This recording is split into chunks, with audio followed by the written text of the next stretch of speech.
الحمد لله نحمده ونستعينه ونستغفره ونعوذ بالله من شرور أنفسنا وسيئات أعمالنا من يهده الله فلا مضل له ومن يضلله فلا هادي له وأشهد أن لا إله إلا الله وحده لا شريك له وأشهد أن محمدًا عبده ورسوله يا أيها الذين آمنوا اتقوا الله حق تقاته ولا تموتن إلا وأنتم مسلمون يا أيها الناس اتقوا ربكم الذي خلقكم من نفس واحدة وخلق منها زوجها وبث منهما رجالا كثيرا ونساء واتقوا الله الذي تساءلون به والأرحام إن الله كان عليكم رقيبا يا أيها الذين آمنوا اتقوا الله وقولوا قولا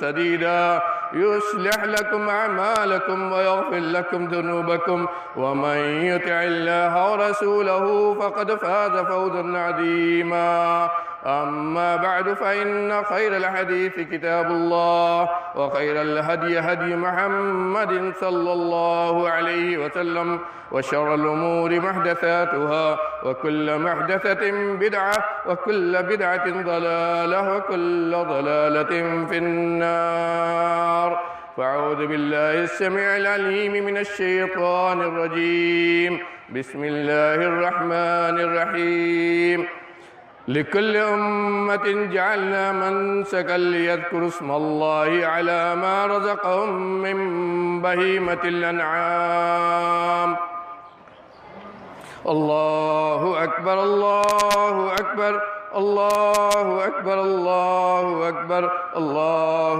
أكبر كبيرا والحمد لله كثيرا وسبحان الله بكرة وأصيلا برادران اسلام، دینی ملی بھائیوں، نوجوان ساتھیوں، اسلامی ماں اور بہنوں، سب سے پہلے میں اپنے بھائیوں سے گزارش کروں گا جو لوگ پیچھے سے اٹھ کر باہر نکلتے جا رہے ہیں، ان لوگوں سے میں کہوں گا کہ میرے بھائیوں، صرف نماز نہیں، نماز کے ساتھ خطبہ بھی نماز کا حصہ ہے۔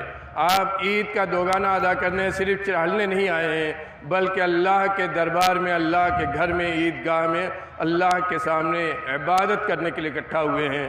اس لیے گوشت کھانے کی جلدی نہ کیجیے اور اللہ کو یاد کر کے، اللہ سے ڈر کر، اللہ کا تقوی سامنے رکھ کر، اس کی پکڑ کو یاد کر کے بیٹھ کر خطبہ سنیے، اطمینان سے خطبہ سن کر تب جائیے۔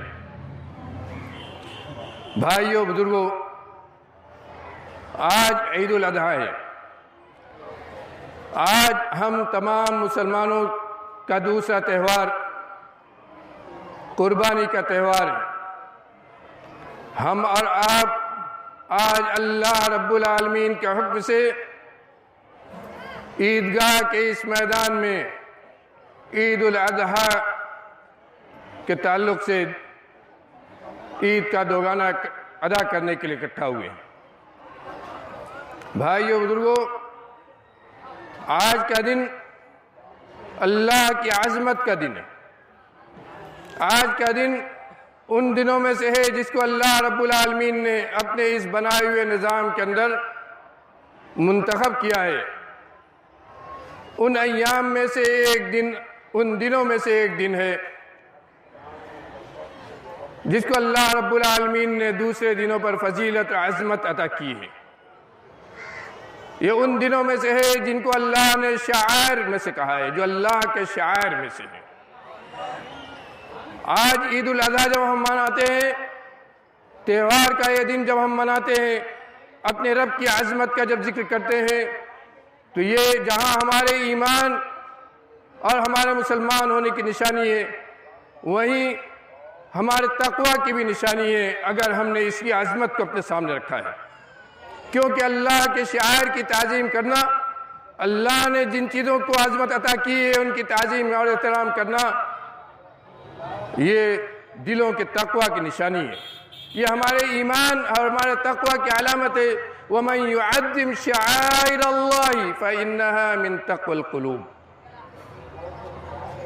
بھائیو، بزرگوں، آج ہم عید الاضحیٰ کا تہوار منا رہے ہیں۔ یہ تہوار اللہ رب العالمین نے اس کو جہاں کھانے اور پینے کا دن قرار دیا وہیں اس کو ذکر اللہ کا ذکر کا دن بھی قرار دیا۔ یہ تہوار جو ہم مناتے ہیں، ہم سب جانتے ہیں کہ اسلام نے ہمیں 2 تہوار عطا کیا ہے سال میں، 2 دن ہمارے لیے خوشیوں کا مقرر کیا ہے، لیکن دوسرے اہل مذاہب کے مقابل میں دنیا میں جو دوسری تہواریں منائی جاتی ہیں ان کے مقابل میں اس کو رکھیے، اسلام نے مسلمانوں کو صرف 2 تہوار دیا ہے۔ اسلام کے نام پر مسلمان کے ہاں بھی ان 2 تہواروں کے علاوہ نہ جانے اور کون کون سے تہوار بنا لی گئی ہیں جن کا اسلام سے کوئی تعلق نہیں ہے، جن کو اسلام کے اندر داخل کر دیا گیا ہے، ان بدعات میں سے ہیں جنہوں نے اسلام کے صاف ستھرے چہرے کو دھندلا کر دیا ہے۔ آج اسلامی تعلیمات کو سمجھنے کے لیے عام طور پر لوگ سمجھتے ہیں کہ عرسوں اور مزاروں میں جو کچھ ہوتا ہے اس کا تعلق اسلام سے ہے، لیکن میرے بھائیوں ان چیزوں کا بھی تعلق اسی طرح اسلام سے نہیں ہے جس طرح ان 2 تہواروں کے علاوہ اور جو دوسری تہواریں اسلام کے نام پر منائی جاتی ہیں ان کا دین سے کوئی تعلق نہیں ہے۔ سب سے بڑا فرق میرے بھائیوں یہاں تہوار کے تعلق سے ہمارے ذہنوں میں رہنا چاہیے کہ اسلامی تہوار اور غیر اسلامی تہوار کے درمیان بڑا بنیادی فرق ہے، اور اسی کے ذریعے ہم یہ پہچانتے ہیں اور دوسروں کو بھی ہم کہہ سکتے ہیں کہ ہمارے تہوار اور دوسروں کے تہوار میں کیا فرق ہے۔ اسلام کے اندر شخصیت پرستی نہیں ہے، اسلام نے اللہ کے علاوہ کسی کے سامنے پیشانی جھکانے کی اجازت نہیں دی ہے، بلکہ اس دنیا کا سب سے بڑا جرم اسے قرار دیا ہے کہ ہم اپنے خالق حقیقی کے علاوہ انسان اپنے پیدا کرنے والے رب کے علاوہ اس کی بنائی ہوئی کسی مخلوق کی عبادت کرے، اس کے آگے سجدہ ریز ہو، اس کے آگے ہاتھ پھیلائے، اس کے لیے قربانی کرے، اس کے لیے سجدہ رکوع اور طواف کرے۔ یہ دنیا کا سب سے بڑا ظلم اور سب سے بڑا جرم اللہ رب العالمین نے قرار دیا ہے۔ وَمَن يُشْرِكْ بِاللَّهِ فَقَدْ حَرَّمَ اللَّهُ عَلَيْهِ الْجَنَّةَ۔ اسلام نے شخصیت پرستی کی کہیں بھی اجازت نہیں ہے، اور اسی لیے یہ دونوں تہوار جو اسلام نے ہمیں دیا ہے اس میں بھی کہیں شخصیت پرستی کا مظاہرہ نہیں ہے، لیکن دوسرے جتنے مذاہب میں تہوار کو دیکھیے یا مسلمانوں نے بھی جو تہوار بنا رکھا ہے ان کو دیکھیے، ان کے اندر شخصیت پرستی ہے۔ اسلام نے اپنی دونوں تہواروں کو انسان کے عظیم عمل سے جوڑا ہے، چاہے وہ رمضان کا تہوار رمضان کے بعد عید کا تہوار ہو، اس کو اللہ رب العالمین نے رمضان کے عظیم سے جوڑا ہے، اور چاہے یہ ہمارا عید الاضحیٰ کا تہوار ہو، اس کو بھی اللہ رب العالمین نے سیدنا ابراہیم خلیل اللہ علیہ السلام کی عظیم قربانی، اس دنیا کا سب سے عظیم عمل، اس سے ضرور جوڑا ہے۔ اسی لیے اس موقع پر عید الاضحیٰ کے موقع پر ہمیں جانور کی قربانی کرنے کا حکم دیا گیا ہے۔ سیدنا ابراہیم خلیل اللہ علیہ السلام کی زندگی کو جن لوگوں نے پڑھا ہے وہ سب جانتے ہیں کہ وہ عظیم شخصیت تھی جن کے عمل کو اللہ رب العالمین نے قیامت تک کے لیے مثال قرار دیا، اور کون سا وہ عمل تھا ان کا؟ وہی تسلیم و رضا، اللہ کے حکم آگے اپنے آپ کو جھکا دینا، اللہ رب العالمین کے حکم آگے اپنے آپ کو میٹ دینا۔ وہ رب جس نے ہمیں پیدا کیا، جس نے ہماری خوراک کا انتظام کیا، جس نے دنیا کا پورا نظام ہمارے لیے بنایا، جس نے دنیا میں نہ جانے کتنی چیزوں کو ہمارے مقصد کے لیے، ہمارے فائدے کے لیے اور ان چیزوں سے فائدہ اٹھانے کی ہمارے اندر صلاحیت پیدا کی، یہ بھی نہیں کہ اسے پیدا کر کے چھوڑ دیا بلکہ ان سے فائدہ اٹھانے کی صلاحیت بھی ہمیں عطا کی۔ اس رب کو چھوڑ کر کسی اور کے لیے ہم اپنی عبادت کو اور اپنی خوشنودی کو کسی اور کے لیے وقف کریں، اس کی ہرگز اجازت نہیں دی۔ اسی لیے ابراہیم سیدنا خلیل اللہ علیہ السلام کے اس عمل کو اللہ رب العالمین نے پسند کیا کہ ان کو جب یہ حکم ہوا کہ اپنے بیٹے لخت جگر بوڑھاپے کے سہارے کو اللہ کے حکم آگے قربان کر دیں، تو انہوں نے تھوڑی بھی جھجک نہیں محسوس کی، تھوڑا بھی نہیں گڑبڑائے۔ اللہ پر توکل، اللہ پر ایمان جو مسلمان کا ہتھیار ہے ہر زمانے میں، ہر فتنے کے دور میں بھی اور ہر آزمائش کے دور میں بھی، اس توکل کو انہوں نے مثال دی اور کہا کہ جب اللہ کا حکم ہے تو ہم اپنے بیٹے کو بھی اللہ کے آگے قربان کر دیں گے۔ میرے بھائیوں، وہ لوگ جو اللہ پر ایمان نہیں رکھتے، جو اللہ پر ایمان کی حقیقت کو نہیں جانتے، جو اللہ پر توکل کی حقیقت کو نہیں جانتے، اس قربانی کی عظمت کو نہیں سمجھ سکتے۔ اللہ نے اس قربانی کی عظمت کا کیسے ذکر کیا قرآن کے اندر؟ رب هب لي من الصالحين فلما بلغ معه السعي قال يا بني إني أرى في المنام أني أذبحك فانظر ماذا ترى قال يا أبت افعل ما تؤمر ستجدني إن شاء الله من الصابرين فلما أسلما وتله للجبين وناديناه أن يا إبراهيم قد صدقت الرؤيا إنا كذلك نجزي المحسنين. نہایت ہی واضحانہ انداز میں اللہ رب العالمین نے اس عظیم قربانی کا ذکر کیا قرآن کے اندر. ایسی قربانی جس کو اللہ رب العالمین نے زندہ جاوید بنا دیا، اس دنیا کے لیے مثال بنا دیا. کہا کہ وہ بیٹا جو ان کو 1000 دعاؤں اور تمناؤں کے بعد دیا گیا تھا، وہ لخت جگر جو ان کے بڑھاپے کا سہارا تھا، وہ جب ان کے ساتھ چلنے لگا فلما بلغ معه السعي، اس عمر کو پہنچا کہ ان کے ساتھ چل پھر سکے، تو اب خود اپنے لڑکے سے کہتے ہیں کہ یا بنی انی ارى فی المنام انی اذبحک، اے بیٹے، اے لخت جگر، میں نے خواب میں دیکھا ہے کہ میں تم کو اللہ کے راستے میں ذبح کر رہا ہوں. اب تو خواب کا ذکر کیا، اس لیے ہے کہ انبیاء کا خواب سچ ہوتا ہے، اور انہوں نے سمجھا کہ اللہ کی طرف سے حکم ہے، کھلی وحی نہیں آئی ہے لیکن خواب میں دکھایا گیا ہے اللہ کی طرف سے حکم ہے. اس لیے انہوں نے کہا کہ اے میرے بیٹے، میں نے دیکھا ہے کہ تمہیں میں اللہ کے راستے میں ذبح کر رہا ہوں. تو بیٹے کو جو تعلیم دی تھی، میرے بھائیوں، اپنے اولاد کو تعلیم دینا سیکھو، اپنے اولاد کو تربیت دینا سیکھو ابراہیم علیہ السلام کے اس عمل سے. بیٹا ابھی چھوٹا ہے، ابھی مکلف نہیں ہے، نہیں ہے اللہ کے احکام کا، لیکن کہتا کیا ہے؟ یا ابت افعل ما تؤمر ستجدنی انشاءاللہ من الصابرین. اہل ابا جان، اگر یہی حکم ہے اللہ رب العالمین کا، اس کی مشیت ہے یہ پیدا کرنے والے کی کہ مجھ کو اس کے راہ میں ذبح کر دیا جائے، تو آپ کر ڈالیے افعل ما تؤمر، جو حکم دیا گیا ہے اس کو بجا لائیے، اس سے پیچھے نہ ہٹیے. ستجدنی انشاءاللہ من الصابرین، آپ مجھ کو صبر کرنے والا پائیں گے. اللہ نے اگر چاہا تو آپ مجھ کو صبر کرنے والا پائیں گے. دونوں باپ بیٹے کو ذبح کرنے کے لیے اور بیٹا اپنے آپ کو اللہ کے راستے میں ذبح کرنے کے لیے جب تیار ہو گئے، تب اللہ کی طرف سے بشارت آئی. فلما اسلما وتلہ للجبین، دونوں نے جب اپنا سر اللہ کے آگے جھکا دیا، دونوں تسلیم و رضا کے پیکر بن گئے، دونوں نے اپنے آپ کو اللہ کے حوالے کر دیا، اور باپ نے بیٹے کو پیشانی کے بل ذبح کرنے کے لیے لٹا دیا. تب اللہ کی طرف سے بشارت آئی. میرے بھائیوں، ہم جلد بازی میں رہتے ہیں، لیکن اللہ کا حکم، اس کا نظام اپنی جگہ مستقل ہے. اس نے سب کے لیے وقت بنایا ہے. لکل اجل، ہر چیز کے لیے اجل بنایا ہے، اس نے ہر اپنے نظام کا اجل بنایا ہے. تو جب ابراہیم علیہ السلام نے یہ عمل کر کے دکھایا، عملاً یہ ثابت کیا کہ ہم اللہ کے حکم آگے اپنے آپ قربان کرا سکتے ہیں، تب اللہ کی طرف سے بشارت آئی. وَنَادَيْنَاهُ أَن يَا إِبْرَاهِيمُ قَدْ صَدَّقْتَ الرُّؤْيَا، ہم نے پکارا ابراہیم کو، اے ابراہیم، تم نے تو اپنے خواب کو سچ کر دکھایا، ہم کو ذبح کرانا نہیں. اور اسی لیے اللہ رب العالمین کی طرف سے کیا ہوا؟ ایک میڑھا لایا گیا جنت سے اور اس کو ذبح کرایا گیا. اور اسی جانور کی قربانی کو اللہ رب العالمین نے ہم مسلمانوں کو زندہ رکھنے کا، اور قیامت تک جب تک مسلمان اس دنیا میں موجود ہے، اس کو زندہ رکھنے کا حکم ہے. یہ نبی کریم صلی اللہ علیہ وسلم کی وہ سنت ہے. جہاں یہ سیدنا ابراہیم علیہ السلام کی سنت ہے، وہیں یہ ہمارے نبی کی مستقل سنت ہے. حضرت انس بن مالک رضی اللہ عنہ کہتے ہیں کہ نبی کریم صلی اللہ علیہ وسلم 10 سال تک مدینے میں رہے، اور ہر سال آپ نے قربانی کی. کبھی 1 کی، کبھی 2 کی، کبھی اس سے بھی زیادہ کی. اور حجۃ الوداع کے موقع پر جو قربانی آپ نے کی تو 100 اونٹ کی قربانی آپ نے کی. یہ سنت ہے نبی کریم صلی اللہ علیہ وسلم کی جو آپ نے مستقل کی ہے. اور یہی نہیں، آپ کا حکم کیا ہے؟ آپ نے فرمایا من وجد سعۃ ولم یضحی فلا یقربن مصلانا. وہ لوگ جو اس کے لیے بہانے تلاش کرتے ہیں قربانی نہ کرنے کے لیے، وہ سن لے آج ان کی عید نہیں ہے.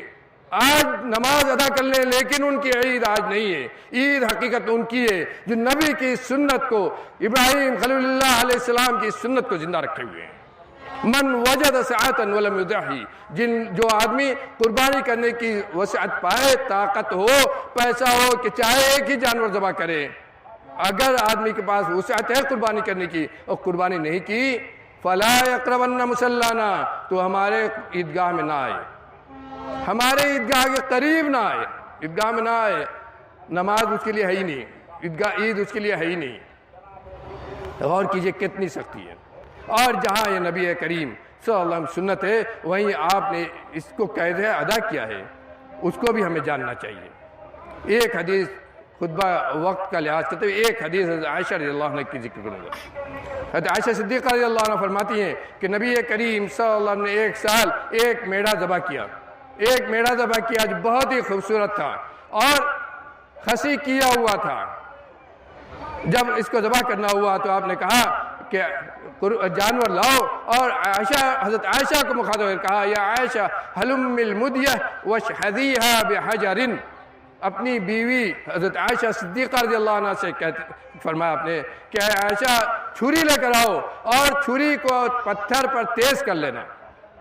یہیں سے علماء نے استدلال کیا ہے کہ جانور کو ذبح کرنے میں بھی نرمی اور ایسا طریقہ اختیار کرنا چاہیے کہ جانور کو تکلیف نہ ہو۔ میرے بھائیوں، یہ بھی اسلام کی تعلیم ہے، اسلام کی تعلیم ہے ہر چیز کے لیے۔ ان اللہ کتب الاحسان علی کل شیء، اللہ تعالی نے احسان، نرمی، حسن سلوک ہر چیز پر فرض کیا ہے، ہر چیز کے ساتھ، یہاں تک کہ جانور کو ذبح کرنے میں۔ اسی لیے آپ نے اسی حدیث میں فرمایا کہ جب تم جانور کو ذبح کرو تو اپنی چھری تیز کر لو اور اپنے ذبیحے کو آرام دو، نہیں تکلیف نہ ہو۔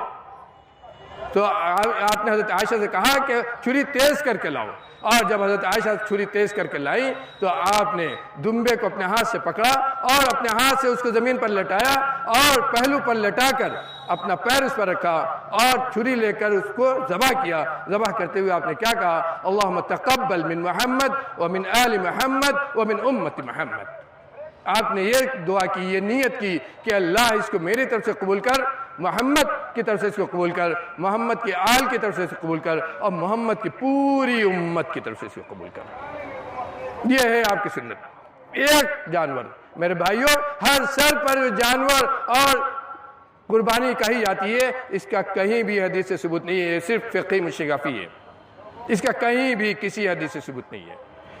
ایک جانور آدمی اگر ذبح کرے اور یہ نیت کر لے کہ اس کی طرف سے اور اس کے گھر والوں کی طرف سے، اور جن لوگوں نے اس دنیا میں قربانی نہیں کی، ان کے پاس طاقت نہیں قربانی نہیں کی، ان کی طرف سے، بلکہ پوری امت محمدیہ کی طرف سے، تو میرے بھائیوں یہ قربانی سب کی طرف سے ہو جائے گی، یہ قربانی سب کی طرف سے ہو جائے گی۔ حضرت ابو ایوب انصاری رضی اللہ عنہ فرماتے ہیں کہ ہم نبی کریم صلی اللہ علیہ وسلم زمانے میں ایک جانور ذبح کرتے تھے، ایک جانور اپنی طرف سے بھی اپنے اہل ویال کی طرف سے بھی، تو ایک جانور آپ پوری امت کی طرف سے ایک جانور آپ کا ہوگا، اور اس میں زندے بھی شریک ہوں گے، مردے بھی شریک ہوں گے۔ یہیں سے ایک مسئلہ بھی معلوم ہوا کہ آدمی جب جانور ذبح کرے تو اسی میں مشترک کرے، زندوں اور مردوں سب کو اسی میں شریک کر لے۔ تو مردے جو وہ لوگ جو اس دنیا سے جا چکے ہیں، آپ کے ماں باپ، دادا پردادا جو اس دنیا سے جا چکے ہیں، وہ سب کے سب اس میں شریک ہو جائیں گے اور سب کو اس کا اجر ثواب ملے گا۔ الگ سے صرف مردے کی طرف سے مستقلاً قربانی کرنا یہ کسی حدیث سے ثابت نہیں ہے۔ میرے بھائیوں، اس کو اچھے سے یاد کیجیے، کسی حدیث سے ثابت نہیں ہے کہ کسی بھی صحابی نے کبھی کوئی مستقل مردے کی طرف سے، میت کی طرف سے مستقل کوئی جانور ذبح کیا ہو، اس لیے یہ کہیں ثابت نہیں ہے۔ الگ سے مستقلاً کوئی جانور کسی گزرے ہوئے میت کی طرف سے کرنا یہ کہیں کسی حدیث سے ثابت نہیں ہے۔ لیکن یہ اس حدیث سے معلوم ہوتا ہے کہ اگر آپ کو مردے کی طرف کو بھی ثواب پہنچانا ہے تو اس جانور کو جو آپ اپنی طرف سے کر رہے ہیں، جس میں آپ خود اپنے آپ کو شریک کر رہے ہیں، اپنے اہل و عیال کو شریک کر رہے ہیں، اسی میں آپ شریک کر لیجئے ان لوگوں کو بھی جو اس دنیا سے جا چکے ہیں، چاہے وہ آپ کے والدین ہو، چاہے آپ کے دادا پردادا اور جو اس سے پہلے گزر چکے امت محمدیہ میں سے۔ اس لیے کہ نبی کریم صلی اللہ علیہ وسلم نے فرمایا من امت محمد، تو سب کے سب اس میں شریک ہو گئے۔ میرے بھائیوں، قربانی کا طریقہ نبی کریم صلی اللہ علیہ وسلم نے پورے طور بیان کیا ہے، اس کی دعا آپ نے بتلائی ہے، اس دعا میں بھی آپ نے یہی نیت کی، اللہم تقبل من محمد ومن آل محمد، اس میں بھی آپ نے یہی دعا کی، اللہم لکا ومن، اللہم لکا ومن، اللہم تقبل من محمد ومن آل محمد، بسم اللہ اللہ اکبر، یہ کہہ کر آپ نے جانور ذبح کیا۔ یہاں سے معلوم ہوتا ہے کہ ایک جانور سب کی طرف سے کافی ہو سکتا ہے۔ تو آج کا دن میرے بھائیوں قربانی کرنے کا دن ہے۔ آج کا دن سب سے محبوب عمل اللہ کے ہاں اس جانور کی قربانی کرنا ہے، کیونکہ اس کے ذریعے ہم سیدنا ابراہیم خلیل اللہ علیہ السلام کی اس قربانی کو یاد کرتے ہیں، جس قربانی نے ایثار و قربانی اس قربانی نے ایثار قربانی کی ہمیں تعلیم دی. اسی لیے اس قربانی کے تعلق سے اللہ رب العالمین کا یہ حکم ہے وَأَطْعِمُ الْبَائِسَ الْفَقِيرَ کہ خود اس سے کھاؤ. قربانی کا جانور کا گوشت جو ہے وہ اکیلے تم نہ کھاؤ بلکہ خود بھی اس سے کھاؤ, اور جو تمہارے آس پڑوس غریب ہے, جو نادار ہیں, جو قربانی نہیں کر سکتے ہیں, جن کی روزی تنگ ہے, ان کو بھی قربانی کا گوشت کھلاؤ. غور کرو جس معاشرے میں ہم رہتے ہیں اس معاشرے میں ہم مسلمان یہ حکم دیا گیا ہے کہ جہاں خود ہم اپنی فکر کریں وہیں ہمارے آس پڑوس میں جو لوگ ہیں ان کی بھی فکر کریں, ان کو بھی کھلائیں پلائیں. ان کی روزی تنگ ہے تو ان کے ساتھ بھی ہاتھ بٹائیں. یہ اس قربانی میں بھی میرے بھائیوں, اس قربانی میں بھی اس قربانی کا درس ہمیں نہیں بھولنا چاہیے. اس قربانی کا درس ہمیں نہیں بھولنا چاہیے. سیدنا ابراہیم خلیل اللہ علیہ السلام کی اس قربانی میں دو عظیم درس ہے. ایک درس تو ہے تسلیم و رضا کا, اللہ کے آگے اپنے آپ کو قربان کرا دینے کا, اور دوسرا درس ہے ایثار کا, قربانی کا, اپنی حاجت کو دوسرے کی حاجت پر قربان کر دینا, دوسری کی حاجت اور ضرورت پوری کرنے کے لیے اپنی حاجت کو بھلا دینا. یہ درس ابراہیم علیہ السلام نے اس قربانی کے ذریعے دیا ہے. میرے بھائی بزرگوں, آج کا دن بڑا ہی عظیم دن ہے. آج کا دن قربانی کا دن جہاں ہے وہیں اللہ کی کبریائی اور بڑائی بیان کرنے کا دن ہے. نبی کریم صلی اللہ علیہ وسلم نے فرمایا ایام منا ایام عقل و شرب و ذکر اللہ تعالی. منا کے دن یعنی 10ویں 11ویں 12ویں 13ویں 4 دن, 10ویں 11ویں 12ویں 13ویں 4 دن یہ کھانے پینے اور اللہ کے ذکر کے دن ہے. گویا ہمیں اللہ کا ذکر کرنا چاہیے, ان میں تحلیل و تکبیر, اللہ کی کبریائی بڑائی بیان کرنا چاہیے, اور خاص طور پر فرض نمازوں کے بعد میرے بھائیوں نماز کی پابندی کیجیے. میری ماں نماز کی پابندی کیجیے, صرف قربانی کا گوشت نہ کھائیے. قربانی کا گوشت کھاتے ہیں تو اس وقت ہمیں نماز کو بھی یاد رکھنا چاہیے, اور ہر نماز کے بعد اللہ کی تکبیر و تحلیل اللہ اکبر لا الہ الا اللہ اللہ اکبر وللہ الحمد پڑھنا چاہیے. اور کب تک 13ویں ذی الحجہ عصر کی نماز کے بعد جب سورج ڈوبتا ہے اس وقت تک ایام تشریق ہے. اور اسی سے یہ معلوم ہوتا ہے کہ قربانی کے 4 دن ہیں. ذی الحجہ کا دن 10ویں ذی الحجہ, اس کے بعد 11 12 اور 13, یہ اس لیے کہ یہی ایام منا ہے. ایام منا کو اللہ کے نبی نے ایام عقل و شرب کہا ہے. گویا قربانی کے 4 دن ہیں, 3 دن نہیں 4 دن ہیں, 10ویں 11ویں 12ویں اور 13ویں. اور اگر کسی کو اللہ نے وسعت دیے اور 4 دن وہ قربانی کرنا چاہے تو 4 دن وہ قربانی کر سکتا ہے. لیکن آج کی قربانی سب سے زیادہ افضل ہے. اس قربانی کا ثواب اللہ رب العالمین کا بہت زیادہ ہے. اس قربانی کے دن ہمیں اللہ رب العالمین کا وہ سبق بھی یاد رکھنا چاہیے جس میں اللہ رب العالمین نے توحید کا ہمیں حکم دیا ہے. چنانچہ جو آیت میں نے پڑھی تھی اس میں اللہ رب العالمین نے قربانی کا جانور کا گوشت کھانے کا جہاں حکم دیا ہے وہیں یہ کہا ہے فَلَوْ أَسْلِمُوا, اللہ کے لیے اپنی تسلیم و رضا کو وقف کر دو. تو میرے بھائیوں اس درس کو, توحید کے اس درس کو بھی ہمیں یاد رکھنا چاہیے, اور آج کے دن زیادہ سے زیادہ اللہ کی کبریائی اور بڑائی ہمیں بیان کرنا چاہیے. اللہ تعالیٰ سے دعا ہے کہ ہم کو نیک عمل کی توفیق دے. رب العالمین ہماری آج کی قربانی کو قبول فرما لے. رب العالمین ہماری اس قربانی کو ہماری نیکی کے میدان میں داخل کر دے. رب العالمین جو بھی نیک عمل ہم کر رہے ہیں ان سب کو تو قبول فرما لے, ان کے اندر اخلاص پیدا کر دے. آج کی قربانی, آج کی جانور کی قربانی رب العالمین ہماری خالص اپنے ذات کے لیے اپنے بنانے. میرے بھائیوں یہ بات یاد رکھنا چاہیے کہ قربانی یہ عبادت ہے اسی طرح جس طرح دوسری عبادت ہے. اس لیے جانور کو اللہ کے علاوہ کسی کے نام پر ذبح کرنا حرام ہے, شرک ہے. اور ایسے جانور کا گوشت کھانا بھی حرام ہے جس کو غیر اللہ کے نام پر ذبح کیا جائے یا غیر اللہ کی طرح اس کو منسوخ کر کے بسم اللہ کہہ کر اللہ کے نام پر ہی ذبح کیا جائے. ایسے تمام جانور کا گوشت کھانا بھی حرام ہے جس کے پر اللہ کے علاوہ کسی کا نام لیا جائے. تو قربانی عبادت ہے اور اس عبادت کو صرف اللہ کے لیے کریں گے. قل ان صلاتی و نسکی و محیایا و مماتی للہ رب العالمین. رب العالمین سے دعا ہے پروردگار عالم ہماری ہر پریشانی کو تو حل کر دے, ہماری ہر پریشانی میں تو ہمارا محافظ بن جا. آج دنیا فتنوں سے بھری پڑی ہے, رب العالمین تمام فتنوں سے ہمیں محفوظ کر دے. ہماری عبادت گاہوں کی تو حفاظت فرما, ہمارے مدارس کی تو حفاظت فرما, ہم مسلمانوں کی تو حفاظت فرما. رب العالمین بیت المقدس قبلہ اول کی تو حفاظت فرما. رب العالمین ہم میں جو بیمار ہیں ان کو ان کی بیماری سے شفا کامل عاجل عطا کر۔ پروردگار عالم ہم میں جو پریشان حال ہے ان کی پریشانی کو تو دور کر دے۔ پروردگار عالم جو ہم میں بے روزگار ہے ان کو روزگار سے کر دے، اور جو روزگار سے ان کے روزگار میں برکت عطا کر، ہمیں حلال کمائی عطا کر، حلال رزق عطا کر۔ رب العالمین تو ہم سب کا محافظ بن جا، ہم کو نیک عمل کرنے والا بنا دے، ہم کو شریعت کا پابند بنا دے، ہم کو نام کا مسلمان نہ رکھ، ہم کو کام کا مسلمان بنا دے، ہم کو نبی کی سنت پر چلنے والا بنا دے، نبی کی شریعت کی محبت ہمارے دلوں میں پیدا کر دے۔ پروردگار عالم صحیح معنی میں ہم کو مسلمان بنا کر اس دنیا میں زندہ رکھ، جب تک اس دنیا میں زندہ رکھ، جب تک اس دار فانی میں ہمیں زندہ رکھ، ایمان کے ساتھ عقیدہ توحید پر قائم رکھ، اور جب اس دنیا سے جانے کا وقت آئے تیرا کلمہ لا الہ الا اللہ ہماری زبان پر ہو۔ اللہم صلی علی محمد وعلی آل محمد کما صلیت علی ابراہیم وعلی آل ابراہیم انک حمید مجید۔ اللہم بارک علی محمد وعلی آل محمد کما بارکت علی ابراہیم وعلی آل ابراہیم انک حمید مجید۔ اقول قولی ھذا واستغفر اللہ لی ولکم ولسائر المسلمین من کل ذنب فاستغفروہ انہ هو الغفور الرحیم۔